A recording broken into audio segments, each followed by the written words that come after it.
dhibic biyo ah haddii lagu fiiriyo microscope waxa ay isu beddelaysaa caalamka ay ku nool yihiin kumanaan noolayaala aysan ishu arki karin iyagoo soconaya cunno raadsanaya tarmaya.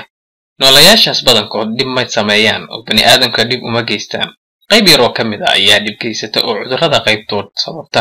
qayb badan oo ka mid ahna faa'iido aan caadi ahayn ayay noo leeyihiin sababtoo ah la'aantood cunnooyinka si fiican umaan dheefshiidi lahayn. dhakhaatiirta qaybtood ayaa waxa ay ku daweeyaan dadka ay calooshoodu iyo dheefshiidkoodu khariban yahay inay bakteeriya qof caafimaad qaba intay soo qaadaan ay ku tallaalaan si uu dheefshiidkiisu u hagaago.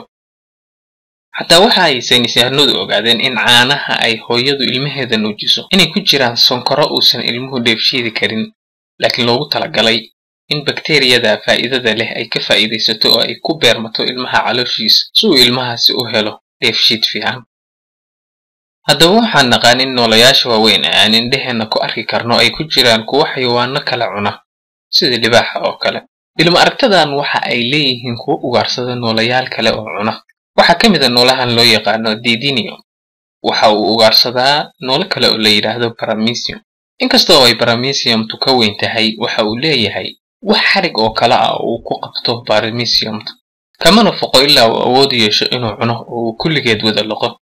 goorta ay weydo waxa ay cunto waxay u ekaataa wax bakti oo kale oo mar qaado ilaa ay hubsato inay ka helayso cunto. noolahan kale ayaa waxaa la dhahaa Amoeba.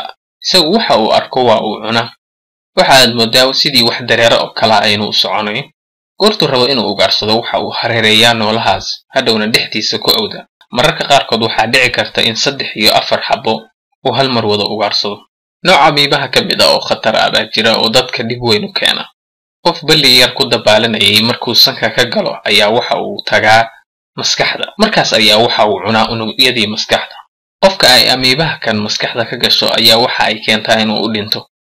Amoebaha kan ayaa loo bixiyay brain eating amoeba ama Amoebaha maskaxda cuna. waxaa jirkaaga ku jira oo dhiigaaga la socda unugyada difaaca jirkaaga oo qaybtood Amoeba u eg tahay.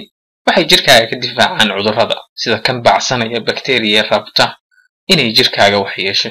marka haddaa xidigaha fiirisid iyo haddaa ilma aragtiga aad ku dheegtid ilaahay abuurtiisa meel walba ay joogaan waxaad ku arkaysaa layaab iyo waxyaalo cajiib.